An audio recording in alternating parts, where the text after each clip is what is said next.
Hello and welcome to the YouTube channel target study. जैसे कि हमने पिछली वीडियोस में मैथमेटिकल टूल में इंटीग्रेशन स्टार्ट कर दिया था और उसकी 2 वीडियोस हमने कंप्लीट कर ली थी। उसके हमने करीबन 3 टॉपिक्स हमने पढ़ लिए थे। आज इंटीग्रेशन का 3rd लेक्चर है और आज हम स्टार्ट करेंगे डेफिनेट इंटीग्रेशन। मैं आपको बता दूं कि हमने हमारे चैनल पे सीरीज स्टार्ट की है जिसमें हम पूरी क्लास 12th की फिजिक्स हर एक चैप्टर एकदम डीपली और क्वेश्चंस प्रैक्टिस के साथ कंप्लीट करने वाले हैं। अभी जैसे कि टर्म 1 एग्ज़ाम आने वाले हैं तो हमारा जो कंटेंट होगा वो बहुत जल्दी यूट्यूब पर आ जाएगा और एकदम फ्री ऑफ कॉस्ट आप यूट्यूब पर देख सकते हैं। तो प्लीज़ हमारे इस छोटे इनिशिएटिव में हमारा साथ दीजिए और हमारे चैनल को सब्सक्राइब कीजिए। बिल्कुल एंड तक हमारे साथ जुड़े रहें। और मैं आपको बता दूं कि किसी प्रॉब्लम की वजह से गूगल फॉर्म्स पर जो हम डीपीपी हमने प्रोवाइड की थी वो हटाकर हमें सिंपल नॉर्मल पीडीएफ में डीपीपी प्रोवाइड करनी पड़ रही हैं क्योंकि वो एक्सेस नहीं हो पा रही थी, अकाउंट बंद हो गया था। तो आई होप उससे आपको कोई प्रॉब्लम नहीं होगी। आप सीधे पीडीएफ डाउनलोड कर सकते हैं, उसका सॉल्यूशंस भी आपको प्रोवाइडेड है उस सेम पीडीएफ में। तो I think it is a good option. So let's get started. तो चलिए स्टार्ट करते हैं डेफिनेट इंटीग्रेशन। मैं हेडिंग डाल देता हूँ। जब मैं लिखता हूँ तो कभी कभी वीडियो ब्लर हो जाता है तो उस पर आप प्लीज़ फोकस मत कीजिए क्योंकि बाद में फिर वो एकदम अपना फोकस ले लेता है और एकदम क्लियर हो जाता है।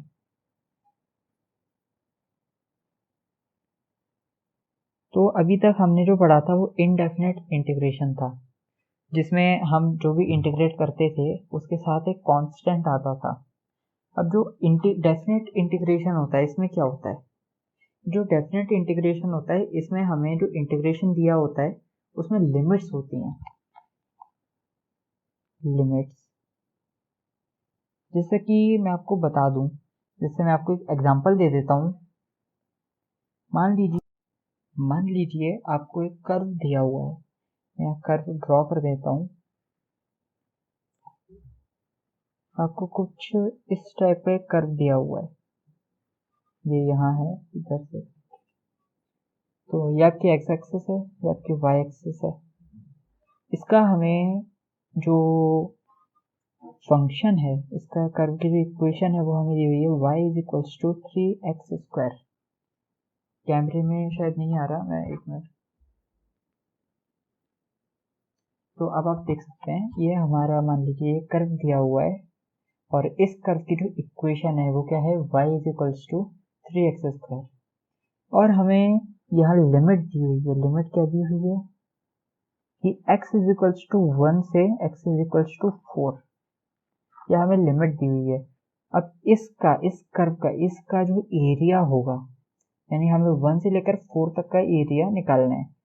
तो इसको हम कैसे रिप्रेजेंट करेंगे? इसका जो एरिया होगा वो इक्वल होगा इसके इंटीग्रेशन के बराबर, integration of 3x² with respect to dx। अब ये जो x है, ये x क्या होगा? ये जो x है इसकी लिमिट डालनी है हमें। अब ये लिमिट क्या होगी? x इज इक्वल्स टू 1 से लेके x इज इक्वल्स टू 4। ये हमने इसकी लिमिट डाल दी। आप ये x इज इक्वल्स टू नहीं लिखें, सीधे 1 एंड 4 भी लिखें तो भी चल जाएगा।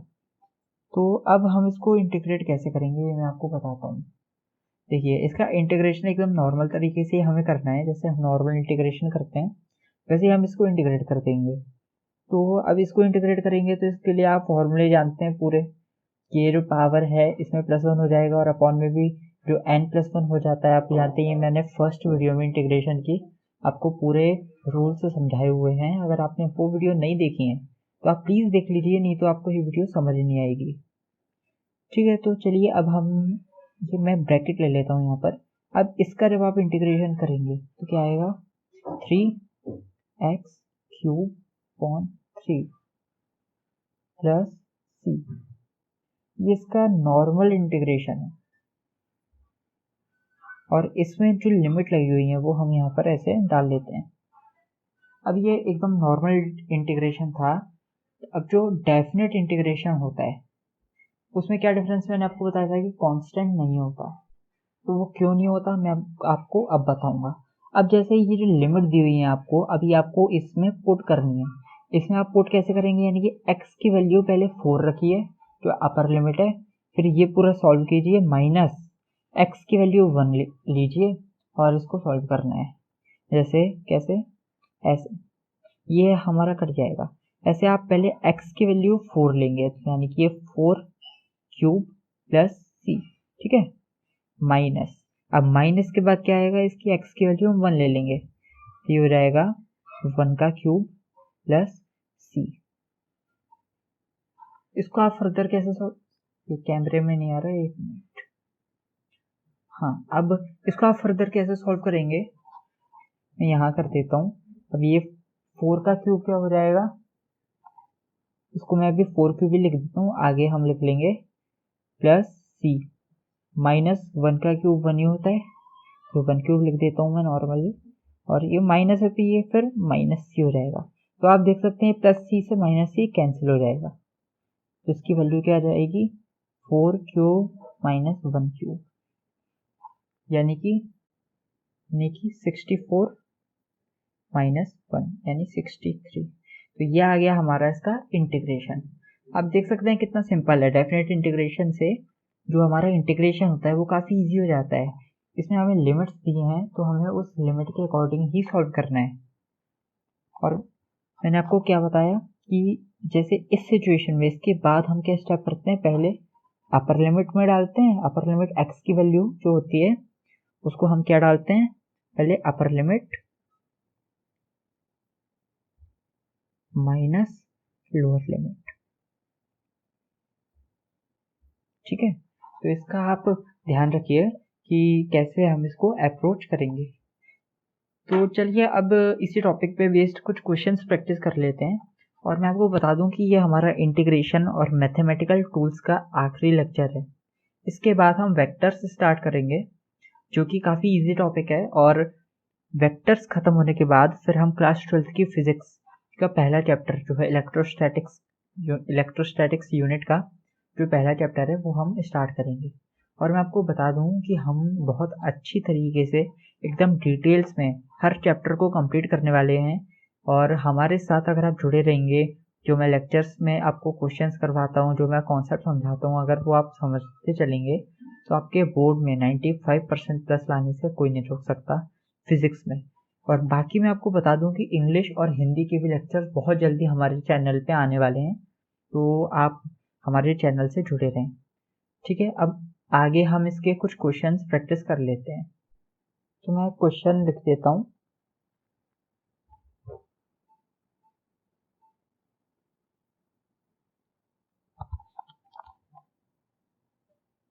मैं आपको बता दूं कि क्लास में हम जो भी लिखते हैं उसका पूरे नोट्स आपको डिस्क्रिप्शन में प्रोवाइडेड होते हैं, आप डायरेक्ट डाउनलोड लिंक से वहाँ से डाउनलोड कर सकते हैं।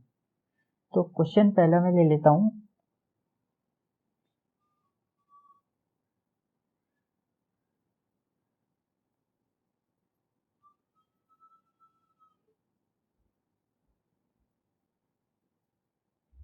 ये हमें इंटीग्रेट करना है और ये dx इस पूरे के साथ है, इसको हमें इंटीग्रेट करना है।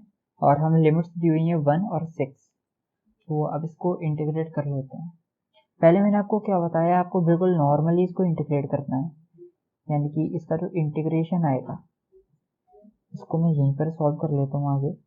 इसको आगे फर्दर आप कैसे सॉल्व करेंगे, पहले आप इसका इंटीग्रेशन करेंगे जो कि आएगा 12x raise to power 4 divide by 4।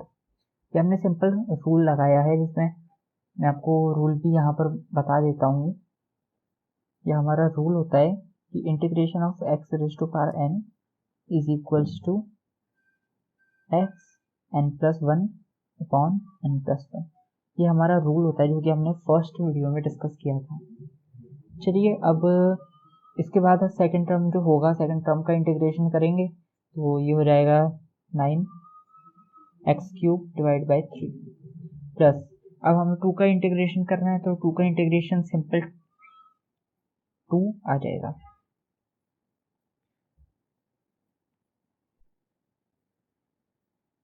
यहाँ ये 2 खाली 2 नहीं आएगा, ये 2x आएगा क्योंकि मैं इधर आपको एक्सप्लेन कर देता हूँ, हम इंटीग्रेट कर रहे हैं 2 विथ dx, यानी कि यहाँ पर ये 2 तो बाहर हो जाएगा और ये dx आ जाएगा, यानी कि ये dx का इंटीग्रेशन मैंने आपको बताया था, ये दोनों कैंसिल हो जाते हैं, ये 2x आ जाएगा। अब हमें इसको फर्दर, इसमें मैं पहले लिमिट लगा देता हूँ, इसकी जो लिमिट थी 1 और 6। अब हम x की वैल्यू एक बार 6 रखेंगे, फिर -1 रखेंगे, तो मैं इसको यहाँ से काट लेता हूँ, तो ये 3 हो जाएगा, ये भी 3 हो जाएगा। तो अब इसमें हम लिमिट डालेंगे 6, तो जब हम 6 इसमें डालेंगे तो ये x की वैल्यू 6 हो जाएगी, power 4 -3 to 6 power cube plus 2 into 6, ये हमारा आ गया। अब इसको फर्दर हम सॉल्व, एक मिनट, इसमें हम मतलब मैं यहीं पर आगे 1 का भी कर लेता हूँ, तो 3 into 1 3 into 1 का क्यूब प्लस 2 into 1, ठीक है। अब तो आप देख सकते हैं एकदम सिंपल मैथमेटिकल कैलकुलेशन है। इसको जब आप कैलकुलेट करेंगे तो आपका आ जाएगा, इसको जब आप कैलकुलेट करेंगे यानी कि 6⁴ जो कि होती है 1296, और उसका इंटू जब आप 3 से करेंगे तो आपका आ जाएगा 3888 माइनस, आई होप ये कैमरे में दिख रहा हो, हाँ। तो फिर माइनस आप क्या करेंगे, 6 का क्यूब इंटू 3, यानी 6 का क्यूब आता है 216, इंटू आप 3 करेंगे तो आपको आ जाएगा 648 प्लस इस 6 इंटू 2 करेंगे तो 12, ठीक है। अब इसको फर्दर इसमें हम यहाँ पर ब्रैकेट लगा लेते हैं माइनस, अब ये 1 का आप करेंगे तो ये 3 हो जाएगा, ये भी 3 है तो ये कैंसिल हो जाएगा और ये प्लस 2 आ जाएगा। अब इसको आप जब सॉल्व करेंगे, मैं यहाँ पर कर देता हूँ, इसको जब आप सॉल्व करेंगे तो आपका, आप पहले इसको सॉल्व करेंगे -2, इसको सॉल्व करने के बाद आपका आएगा 3252। आप ये सिंपल कैलकुलेशन है, आप कर सकते हैं, इसलिए मैंने एक एक स्टेप करके नहीं दिखाया है। ये हो जाएगा 3250, ये हो गया आपका आंसर। आप देख सकते हैं कितना इजी है डेफिनेट इंटीग्रेशन, बस आपको लिमिट डालनी है। और मैं आपको बता दूं कि फिजिक्स में हम मोस्टली मतलब 100% ही डेफिनेट इंटीग्रेशन का ही यूज़ करते हैं। और इनडेफिनेट इंटीग्रेशन पढ़ाना क्यों ज़रूरी था, क्योंकि उसी से आपने पूरे फॉर्मूले सीखे, पूरे मेथड सीखे, आप कैसे इंटीग्रेट करते हैं। लेकिन डेफिनेट इंटीग्रेशन में प्रोसेस सेम फॉलो होगी, लेकिन जो आपको जब लिमिट्स डालनी है और वैल्यू निकालनी है वो आप डेफिनेट में सीख चुके हैं। चलिए अब इसी टॉपिक पे बेस्ड और क्वेश्चंस प्रैक्टिस कर लेते हैं। हमारा क्वेश्चन नंबर 2 मैं यहाँ नोट कर देता हूँ।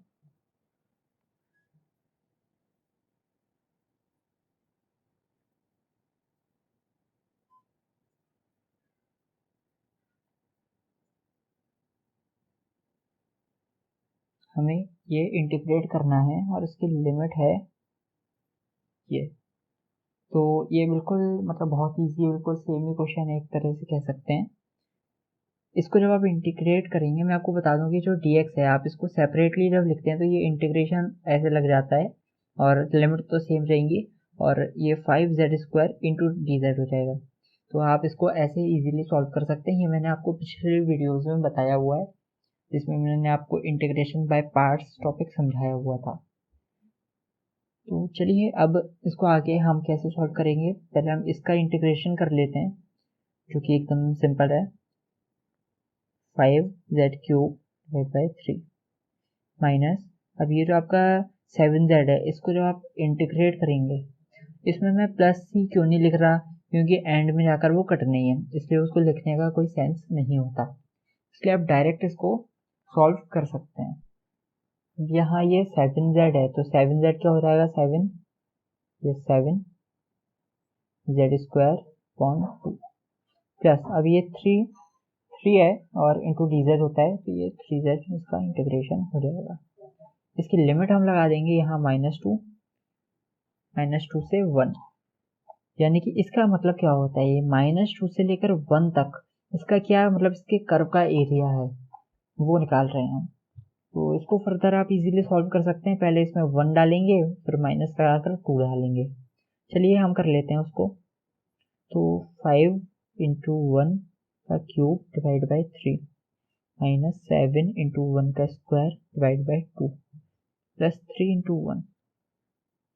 अब ये माइनस हम लगाएंगे, माइनस के बाद अब ये 5 इंटू माइनस 2 का cube divide by 3 minus 7 into minus 2 का स्क्वायर डिवाइड बाई 2 प्लस 3।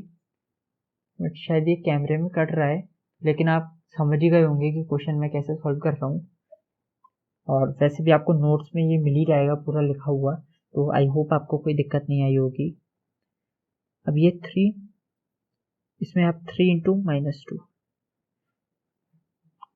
इसको फर्दर मैं सॉल्व कर लेता हूँ इसको। अब ये 1 का क्यूब तो 1 ही होता है, ये हो जाएगा 5/3 माइनस 7/2 प्लस 3 माइनस, अब ये यहाँ ये 2 का क्यूब हो जाएगा -8 और -8 इंटू 5 हो जाएगा -40। तो -40 डिवाइड बाई 3 -2 का स्क्वायर 4 हो जाएगा, 4 इंटू 7 28 और ये पॉजिटिव, इसका स्क्वायर पॉजिटिव हो जाएगा तो ये ओवरऑल नेगेटिव ही रहेगा। 28 डिवाइड बाई 2 और ये 3 इंटू आप -2 करेंगे तो -6। इसको फर्दर सॉल्व कर लेते हैं, ये 14 से कट जाएगा। अब इसमें जब आप एलसीएम वगैरह ले लेंगे, मैं यहाँ का एलसीएम आपको लेकर दिखा देता हूँ। इसका जब आप एलसीएम ले लेंगे तो ये हो जाएगा 6 और 3 इंटू 2 तो ये हो जाएगा 10 माइनस 21 प्लस 18 माइनस, अब यहाँ पर ये आप इसका भी एलसीएम ले लीजिए। ये जो 14 है तो ये -14 -6 -20 हो जाएगा। एलसीएम आपका 3 आएगा -40 और माइनस यहाँ 20 है तो 20 इंटू 3 होता है आपका 60, ये आपका आ जाएगा। तो इसको जब आप फर्दर सॉल्व करेंगे तो ये आपका हो जाएगा 7/6, ये वाला टर्म पूरा आपका 7/6 हो जाएगा और ये वाला जो टर्म है ये आपका -100, यहाँ माइनस आएगा तो ये -100 डिवाइड बाई 3 हो जाएगा। तो ये माइनस माइनस प्लस हो जाएगा। मैं इधर सॉल्व कर देता हूँ, तो 7/6 प्लस 100/3। इसका फर्दर आप लोग एलसीएम लेंगे जो कि 6 आएगा, तो 7 इंटू 2 14 हो जाएगा प्लस ये 7 का 7 रहेगा, इधर मैं लिख देता हूँ। ये इसका एलसीएम 6 आ जाएगा, ये 7 रहेगा और ये 200 हो जाएगा। तो आपका आंसर आ जाएगा 207 डिवाइड बाई 6।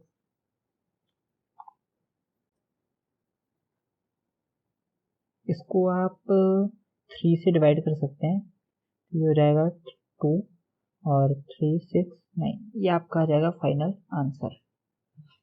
आई होप ऐसे क्वेश्चंस में आपको कोई दिक्कत नहीं आई होगी, ये एकदम इजी क्वेश्चंस हैं। और वैसे मैं आपको बता दूं कि बहुत ज़्यादा टफ इसमें क्वेश्चंस आपके यूज़ होंगे नहीं, मतलब फिजिक्स में बहुत ज़्यादा टफ आपके क्वेश्चंस आते नहीं हैं इंटीग्रेशन एंड डिफरेंशिएशन के।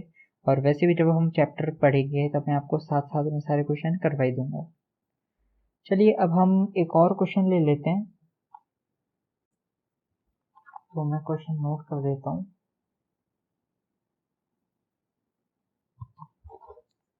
मेरा क्वेश्चन नंबर 3 है, तो मैं क्वेश्चन लिख देता हूँ।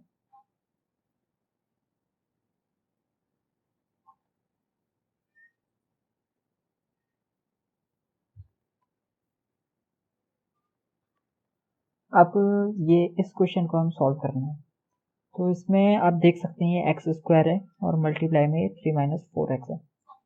तो वैसे तो इसका एक प्रोडक्ट का भी मैंने आपको फॉर्मूला बताया था, आपको याद होगा, लेकिन इसमें हम वो फॉर्मूला नहीं लगाएंगे क्योंकि बहुत इजीली डायरेक्ट सॉल्व हो जाएगा। कैसे, मैं आपको बताता हूँ। ये जो x² है इसका आप अंदर मल्टीप्लाई कर लीजिए, तो ये हो जाएगा 3x² - 4x³ अब आप इसका सिंपल सा इंटीग्रेशन कर सकते हैं। तो इसका जो इंटीग्रेशन आएगा, इसको आप जब इंटीग्रेट करेंगे तो हो जाएगा 3x³ माइनस 4x⁴/4/4। आप देख सकते हैं कितना इजी सा ये क्वेश्चन हो गया है। ये कट जाएगा, ये कट जाएगा, तो ये आ जाएगा -1³ माइनस 4/4। इसको आप जब फर्दर सॉल्व करेंगे तो ये 1³ -1³ -1 हो जाएगा, एंड ये 4⁴ है, जो कि होता है 216 -1 माइनस 216, और ये पॉजिटिव, ये वैल्यू पॉजिटिव आएगी, लेकिन ये नेगेटिव की वजह से ये नेगेटिव रहेगा। इसको सिंपल -217 आप लिख सकते हैं, और ये हो जाएगा इसका फाइनल आंसर। आई होप ये कैमरे में अब आ रहा होगा, आपने समझ ही लिया ये क्वेश्चन। तो आप देख सकते हैं यहाँ पर एक्चुअली 256 होगा, 256, ये 256 प्लस 1 आपका कितना हो जाएगा 257। ये हमारा आंसर है। चलिए अब कुछ और क्वेश्चंस भी कर लेते हैं, एक दो और क्वेश्चन हम कर लेंगे सॉल्व इस वीडियो में, और बाकी आप डीपी पे सॉल्व कर ही लीजिएगा। तो चलिए एक और अच्छा क्वेश्चन ले लेते हैं, मैं यहाँ नोट कर देता हूँ।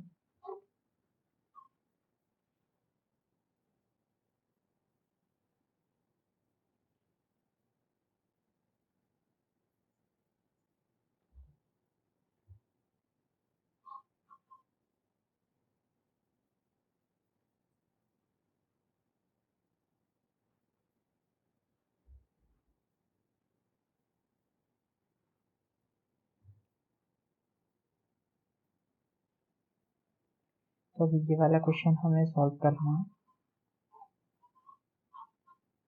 इसको आप कैसे सॉल्व करेंगे, इसको आप कैसे लिख सकते हैं, ये -5 -2 आपकी लिमिट आ जाएगी, 7e⁴y ऐसा का ऐसा रहेगा, प्लस अब ये 2 और ये अपॉन में y है, तो अपॉन में y जब होता है तो इसको आप ऐसे लिख सकते हैं 1/y सिंपल, एंड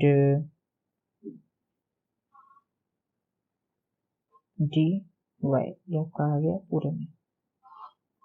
अब आप जानते हैं, आपने पढ़ा है कि जो 1/y है, पहले तो इधर का देख लेते हैं। इसका जब आप इंटीग्रेशन करेंगे तो ये 7 रहेगा, और e⁴y सेम रहेगा, प्लस अब ये जो आपका 2 है, 2 तो सिंपल कांस्टेंट है तो वो बाहर रहेगा, कोएफिशिएंट है सॉरी, मतलब तो वो बाहर ही रहेगा। और जो 1/y है, आप जानते हैं 1/y का जो इंटीग्रेशन होता है ln y, तो ये हो जाएगा 2 ln y, और इसकी लिमिट आ जाएगी आपकी -5 एंड -2। इसको फर्दर आप कैसे सॉल्व करेंगे, पहले अपर लिमिट डालेंगे फिर लोअर लिमिट डालेंगे। तो इसमें आप डाल लेते हैं अपर लिमिट, तो ये हो जाएगा 7 e⁻²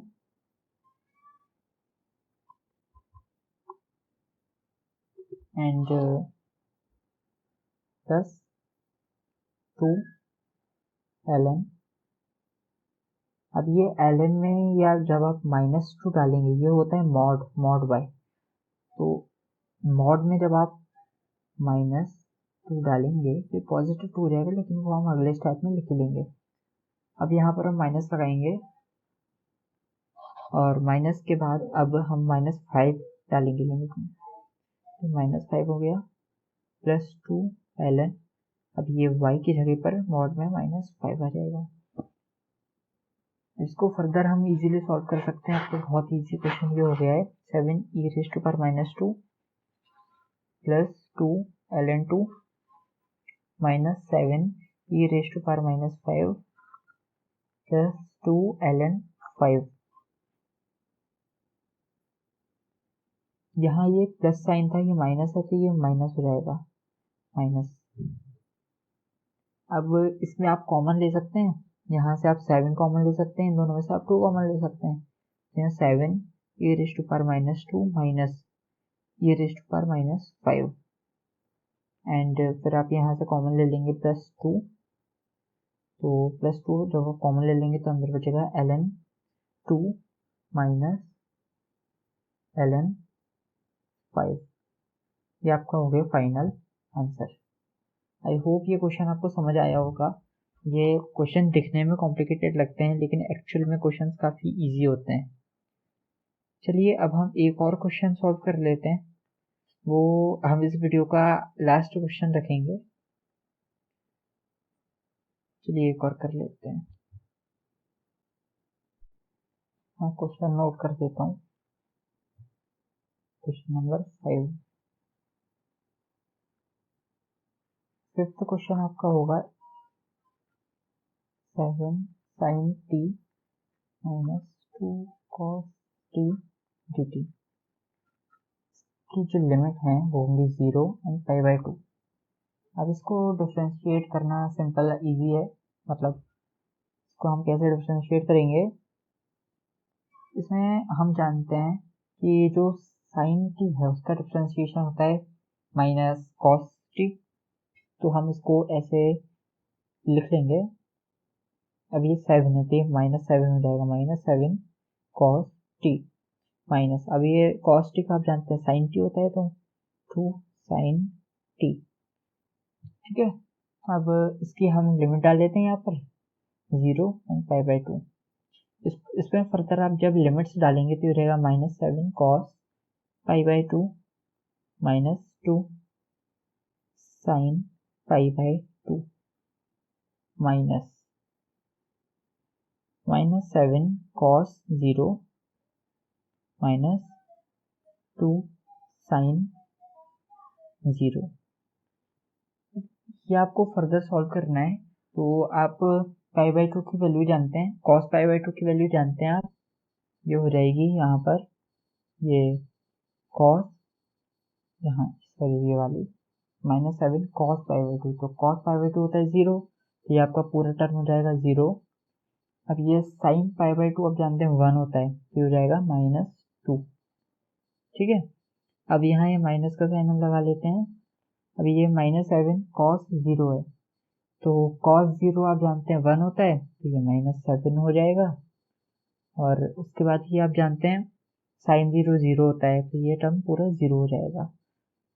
तो अब यहाँ से फर्दर ये -2 + 7, तो ये आपका आ जाएगा 5 और ये हो जाएगा हमारा आंसर।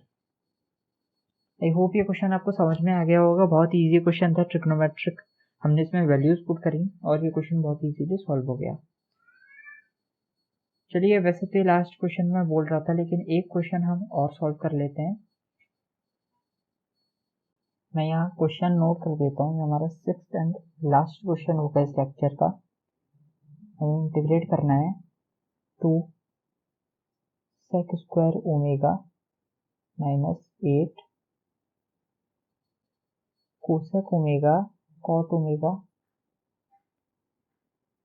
डी ओमेगा, और उसकी लिमिट्स जो हमें दी गई हैं वो होंगी π/6 to π/3 हमारी लिमिट्स हैं। अब इसमें ओमेगा से आप घबराइए मत, क्योंकि ओमेगा बस इसका एंगल है। अब इसको हम सॉल्व करेंगे तो आप जानते हैं इसका हम इंटीग्रेशन कर रहे हैं, तो जो sec² ओमेगा है यानी sec² x, उसका tan x इंटीग्रेशन होता है, ये हो जाएगा 2 tan ओमेगा माइनस, अब ये कोसेक ओमेगा कॉट ओमेगा आप जानते हैं इसका क्या होता है कोसेक ओमेगा, ये आपका माइनस हो जाएगा 8 कोसेक ओमेगा। इसकी लिमिट्स आपकी आ जाएंगी π/6 π/3। इसको फर्दर आप इसमें जब आप ये लिमिट्स पुट करेंगे तो ये हो जाएगा 2 ब्रैकेट ले लेते हैं 10 π/3 माइनस 8 कोसेक π/3 माइनस, यहाँ ये आ जाएगा 2 10 π/6 माइनस 8 10 π/6, सॉरी ये 8 कोसेक π/6 हो जाएगा। ये कोसेक है ना, कोसेक π/6।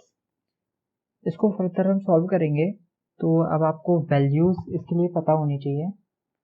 तो जो हमारा π/3 होता है, यानी कि 10 π/3 जो हमारा होता है उसकी वैल्यू क्या होती है, मैं यहाँ लिख लेता हूँ। 2 तो हमारा मल्टीप्लाई हो जाएगा, तो जो 10 π/3 की वैल्यू होती है वो होती है √3, ये 2√3 जाएगा। अब आपको क्या करना है, -8 कोसेक π/3, तो कोसेक π/3 की वैल्यू क्या होती है, 2√3/3, तो ये हमारा हो जाएगा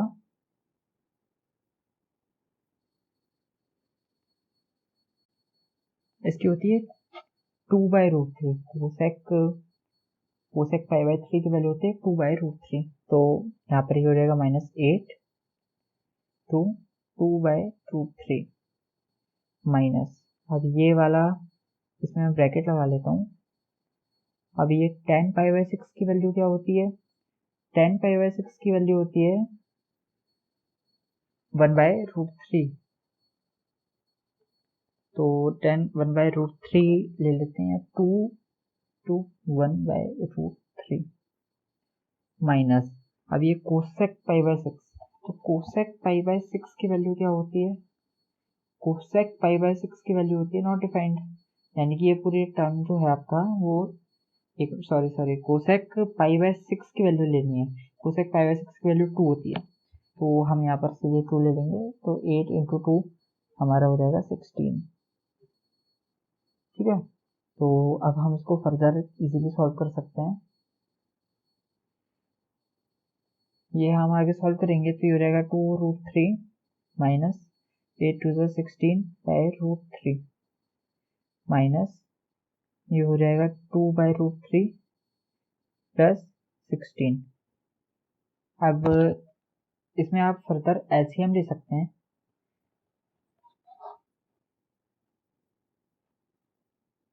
तो इसमें हम आगे एलसीएम ले लेते हैं, या फिर एलसीएम नहीं भी लें तो हम बस इन दोनों को सॉल्व कर लेते हैं और बाकी सब तो नॉर्मल टर्म्स हो जाएंगे। तो एक मिनट में कैमरा शिफ्ट कर लेता हूँ, तो ये तो ऐसा कैसा रहेगा 2√3, अब ये माइनस माइनस प्लस हो जाएंगे, तो 16 एंड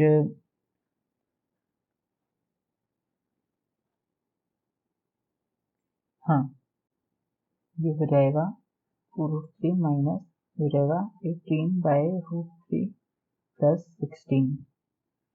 अब यहाँ से आप 2p कॉमन ले सकते हैं, तो वो सब मैं अब नहीं बताऊंगा क्योंकि क्वेश्चन के अकॉर्डिंग हम इसको चेंज कर सकते हैं।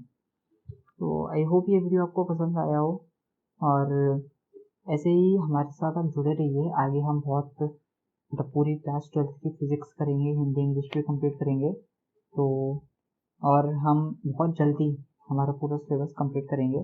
अभी तो हमने शुरुआत की है, लेकिन आप इस जर्नी में हमारे साथ दीजिए, और इस चैनल को प्लीज़ सब्सक्राइब कीजिए, इस वीडियो को लाइक कीजिए, जितना हो सके शेयर कीजिए, हमारे इस इनिशिएटिव में हमारा साथ दीजिए, और डिस्क्रिप्शन में जो DPP की लिंक आपको मिलेगी वो आप प्लीज़ ज़रूर से सॉल्व कीजिए, और जो आपका स्कोर जितने पे करेक्ट होते हैं वो आप कमेंट बॉक्स में बता सकते हैं। Thank you for watching this video, have a good day.